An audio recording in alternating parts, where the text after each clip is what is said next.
everyone, and welcome again to the Manuscript Podcast. This is the podcast where we believe 21st century man controls his destiny, that his choices define his future, and that he writes the script to his own freaking life.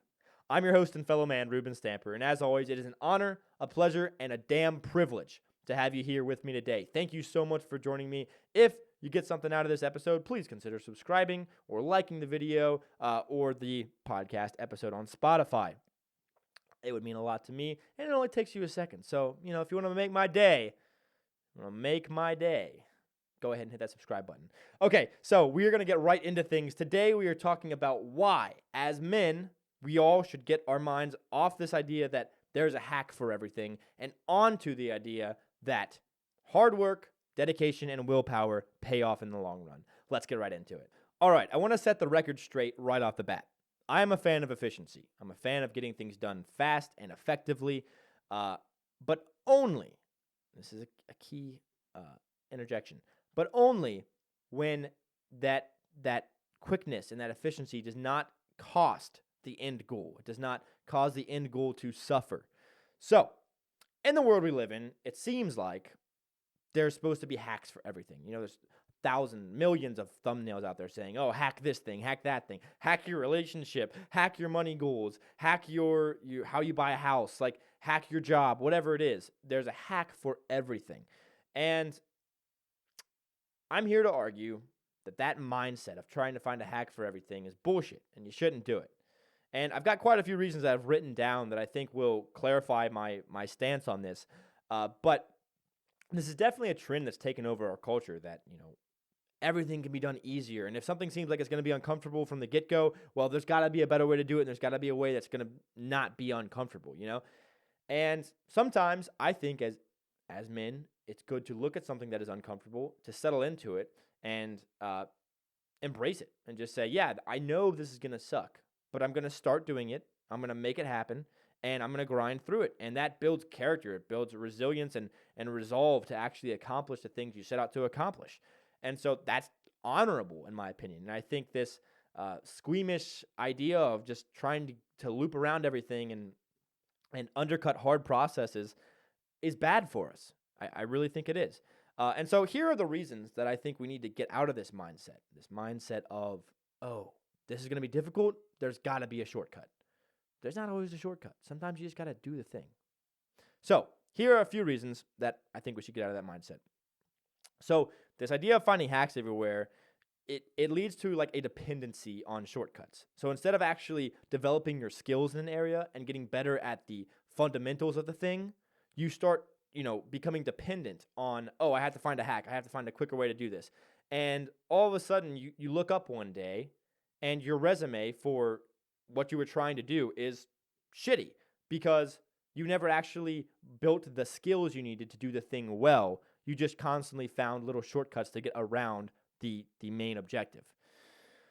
Okay, second thing that I have a little complaint about when it comes to this world is that it leads to a lack of understanding. So I talked about the dependency on shortcuts, which is can cause you to not build the skills you need, but it also leads to a lack of understanding of the process you're doing. And that understanding is what actually leads to more efficient processes, and it leads to better results, right? You actually have to learn the thing, get better at it. I'm taking a course in marketing right now, and there's really no shortcuts around it. I'm learning more and more and more, and I'm building my knowledge base, and I'm getting better and better at the fundamentals each time that I'm trying to read my book and finish this class. And so there's not really a shortcut around it. There's just not. You got to do the thing. And it really does cause a lack of understanding if you're constantly looking for the next hack. So the third thing I want to talk about is that oftentimes this searching for hacks leads to a lack of completion. So you set out with a goal, and then you recognize that, to get from A to Z is going to suck, and it's going to be a long journey, and it's going to be difficult. And this could, be anything. It could be trying to save for a house. It could be, trying to get a new position at work. It could be trying to get into good shape. All these things, the goal seems so far away, so unattainable. And so you think, well, can I cut that time in half? Can I can I make this process way easier? And sometimes there are things you can do that will not denigrate the value of the goal and the attainment of the goal. But more often than not, in my opinion, you lose something in trying to find the hack instead of actually just starting and being consistent and showing up every day and making the thing happen. In any of those areas I talked about, like, working out or creating a great relationship with someone, all these things, they can take time. And so one of the things I did want to talk about, because this irks me to the highest degree, is online, people always try and tell you there's a hack for something, right? And so this whole podcast is about helping men become happier, helping myself to be happier through living certain principles and virtues and values, and then trying to share that with you all. And so I'm in that world, the online world of like young men. I'm in that world because I want to understand what's going on. And there's videos everywhere saying that there are hacks to very difficult things. Like one such difficult thing is working out. I mentioned that earlier, but working out is difficult. Getting in good shape is difficult. It takes time, it takes consistency, and it takes a lot of effort. And it's difficult. And you're going to be uncomfortable at first, and that's just how it works. And yet there are people out there trying to tell you that there are hacks. Now, you could argue all day that Ozempic and steroids are hacks to this. Like, fine, fair enough. They all have their side effects and they all do certain bad things to you, but you could call that a hack. But I also think that's a cheap way to attain the thing that you wish to attain. And it doesn't build the character that would actually make you into a more interesting and better person. So, anyways, to get back on topic, online there's thousands of thumbnails and things trying to tell you there's a hack to do everything, especially in the world of working out. There are so many videos. I like working out. I like trying to learn about different things to do to get in better shape. And I do think you should constantly be learning as a man. But the amount of videos I have seen of people raging against push-ups, right, and trying to say, oh, push-ups are killing your gains and they're bad for you. It is ludicrous, right? They're trying to say, oh, well, I have the solution. I have the one thing that's going to get you into shape way faster and way better than push-ups. Dude, push-ups have been a staple workout, a staple exercise for the United States military for ages. Do you know why? And why we've been one of the most dominant militaries? But do you know why that has been a staple? Because it works. Because it has worked and it always will work. Because it is a simple, a very simple exercise that hits a lot of areas of your body if it's done right. And people out there trying to say, well, push-ups have been killing your gains and that's why you're not, getting into the shape you want to get into. It's bullshit. It's bullshit. Stay consistent and keep doing the push-ups, and you will see results. Now, maybe you need to tweak things, and maybe you're not looking, you're trying to strengthen different areas of your body. That's all well and good. But people out there trying to say that there's a hack to getting into shape, and there's a hack to, like losing weight and gaining muscle at the same time, and that you can do it in half the time. No. The straight and simple of working out is, and getting into shape more broadly is you have to eat better food, or you have to eat less food, and you have to exercise. It's that simple, and it's that over time, day after day after day. And one day you look up and you say, wow, I have made so many amazing leaps in my progress towards getting healthy and towards getting into shape. And working out is one of those things that I think it does build a lot of resilience in a lot of people, and I think it is good for you, obviously, from a health perspective. But I think mentally, as men, it's good to push ourselves to do something difficult and something uncomfortable, like getting down and doing 100 push-ups. In the grand scheme of things, it'll take you about 15 minutes in a day. But, mentally, you have to make the leap to like, oh, I'm sitting on my couch and it feels really nice. And I'm about to go do this thing that's going to be really uncomfortable. And I struggle with it all the time. I think it is a constant struggle. But when you do beat that thought and you say, I am going to go knock out these push-ups, you're a better man for it. And so I guess one of the bigger takeaways I have is like, don't spend your entire life trying to find hacks for things instead of just doing the thing. There's a saint, I don't remember which saint this quote is from. I've said before I'm Catholic, so whatever. Saints can have good advice too, okay, guys? So one of the saints said, don't let the perfect become the enemy of the good. And I think it's a very potent quote. This idea that sometimes if you're looking for perfection, you're going to actually not start doing the thing that would get you to the good. And so it's like, oh, I don't know the perfect way to work out. That shouldn't stop you from working out. You should start working out. You're just going to start with a very rudimentary set of tools. And I've talked in previous episodes about what my buddy and I had discussed, where it's good to master your domain and then grow your domain, right? So start small, understand what you're doing, and then grow on top of that. So anyways, that is really all I have to say on this hack mindset that's out there. Some things are not meant to be hacked. Some things just suck, and you have to embrace it. And when you do embrace it and you accomplish it and you beat it, you're going to be a better man for it. So that's all I have to say on the hack mindset issue going on in our culture right now. Let's move on to section 2 of the podcast, where we're going to talk all about the Apple Vision Pro. Let's go. Oh, hey, everyone. If you haven't already, please go pick up my book on Amazon. It's called Modern Misery: How 21st Century Man Can Conquer His Iniquities and Release the Badass Gentleman Within. If you're interested, there will be a link in the description. And yeah, go check it out. I'd appreciate it. All right, back to the podcast. All right, we are on to section 2 of the Manuscript Podcast, where we talk about a current trend or article or thing going on in the world of manliness and how it is affecting men. So today we're going to be talking all about the Apple Vision Pro. So for those of you who do not know, Apple just kind of released this VR headset type deal into the world. It's one of Apple's new technology products. And the idea is very similar to that of the Oculus Rift, which is owned by Facebook. But it's a headset that goes on. And the idea is it using your sense of sight and your hearing, it basically immerses you into a completely different reality. So before they're called virtual reality headsets. But the difference with this product is that you can see through the goggles. So they look very much like ski goggles. And you're able to see, it's a transparent screen that, if you want, can become like a whole different world. Now, according to the Daily Beast's Tony Hotram, the Apple Vision Pro's biggest problem isn't price, it's neck pain. I'm here to tell you that title is total bullshit, and here's why. So I've explained to you what the product is, and I'm here to challenge that title before. I do not think the biggest issue with the Apple Vision Pro is going to be neck pain. I think it is going to be a great divorce from reality.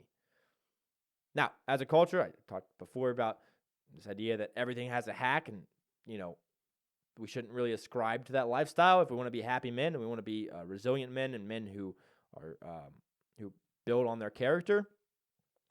And in the same way, our culture tells us that if something is uncomfortable and we don't like something, we should have a very quick fix. It should be instant. We don't like how this is going. Well, we should change it instantly with very minimal effort. So, technology is progressing at an alarming rate, and in many ways, I'm thrilled about this. This is why most people will be living past 100 in coming years, according to most analysts, because our medical technology has progressed, and technology in a lot of different areas has progressed, allowing us to fix things that currently would cause us to die earlier, and so on and so forth. And I'm a big fan of that. I'm a big fan of technology progressing for the most part. But every now and then, I become a Luddite. And I want to smash the new technologies because I see in the future how much trouble and problems it's going to cause for people.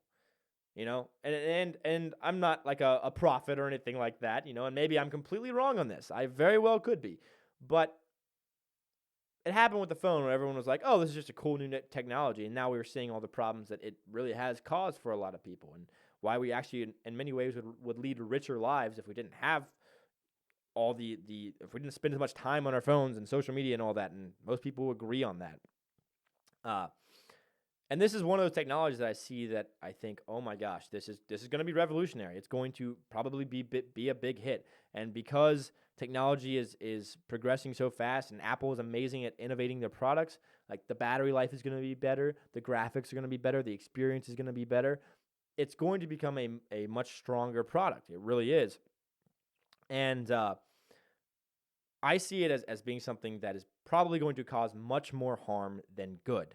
Why? Because a lot of times life is hard. It's difficult, right? And if we want to escape, we can just jump into this virtual reality and say, oh, well, I don't like what I'm seeing here. I don't like what I'm hearing here. I'm going to press this button, and all of a sudden, my surroundings will change, and I'll be doing exactly what I want to do right now, and whatever that is. And it reminds me a lot of Soma from Aldous Huxley's A Brave New World. So if you haven't read the book, I highly recommend. But Aldous Huxley wrote this. It was a dystopian novel, and the whole premise of the novel is basically there's like a whole new world order, and it's a very famous book. But the idea is not that we got taken over by our authorities; it's that we allowed pleasure to become the new god, right? And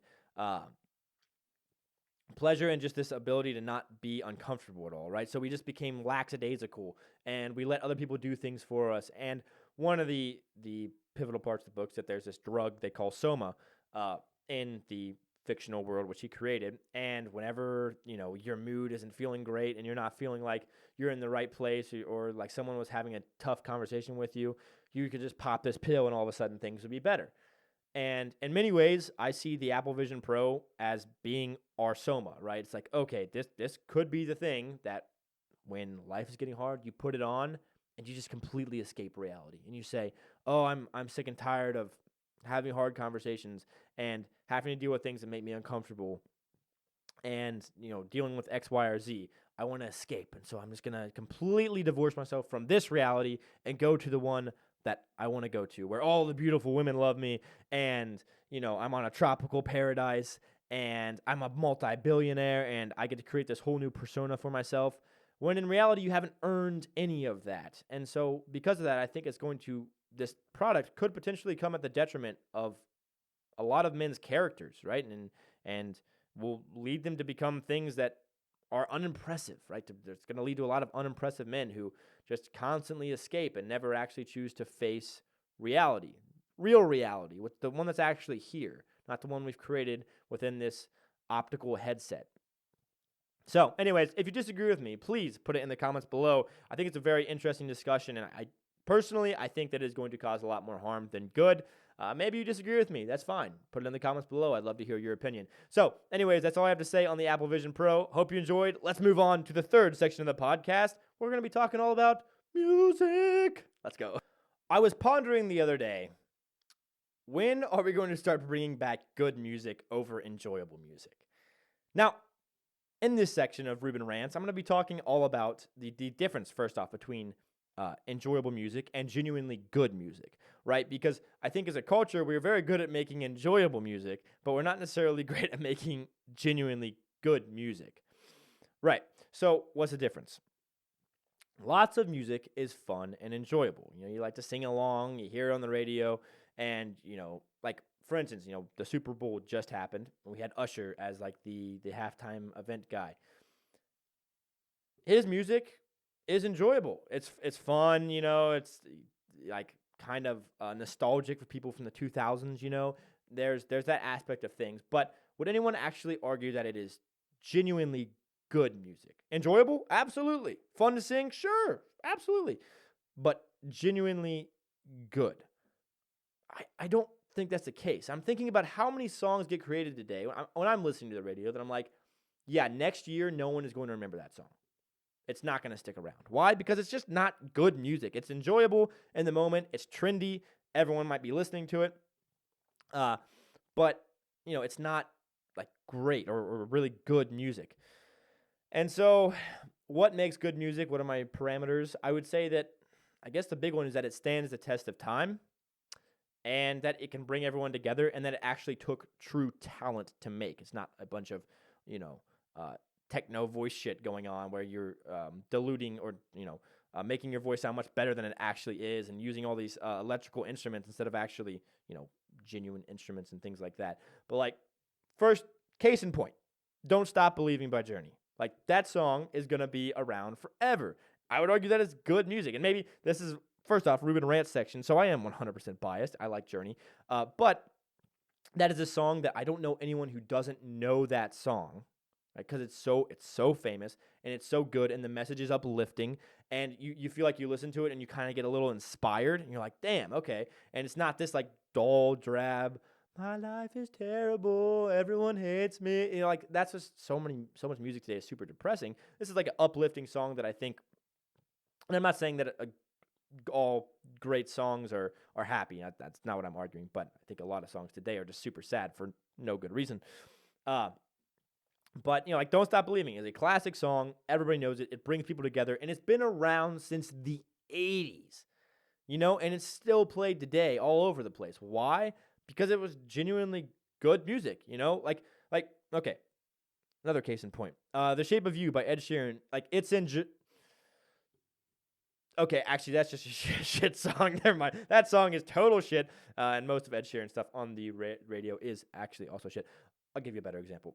"Levitating" by Dua Lipa, right? That song, it's fun, it's enjoyable. It was a big hit in like 2020, 2021. Everybody was singing it, very catchy, very enjoyable. Are we going to be hearing that song 35 years from now? Is that going to be like still a big hit? I don't think so. Why? Because it's like cheap. It's like someone went out to try and make the next big hit, and Dua Lipa succeeded. Good for her. But it's not going to be around for forever, I don't think. Like, it'll be there. Obviously, you'll be able to find the song, but it's not going to be a staple. Like, "Don't Stop Believing" is going to be sticking around for a while, okay? And so I guess what I'm lamenting is that I kind of miss good music. I think every era has a couple songs that come out of it that are number one hits, like big hits, but also that are genuinely good music made with passion and made with talent. Like one of those songs, "Piano Man" by Billy Joel. Like almost everyone knows that song, and that is a song that required true talent, and it's lyrically, it's just absolutely genius, and it's got a great sound to it. And it is one of those. It's like it encompasses a lot of different areas of life, and it actually has a message to it instead of just, drugs, alcohol, sex with ladies. Like that just seems to be like whatever. That is what it is. That just seems to be like the status quo for most songs these days, and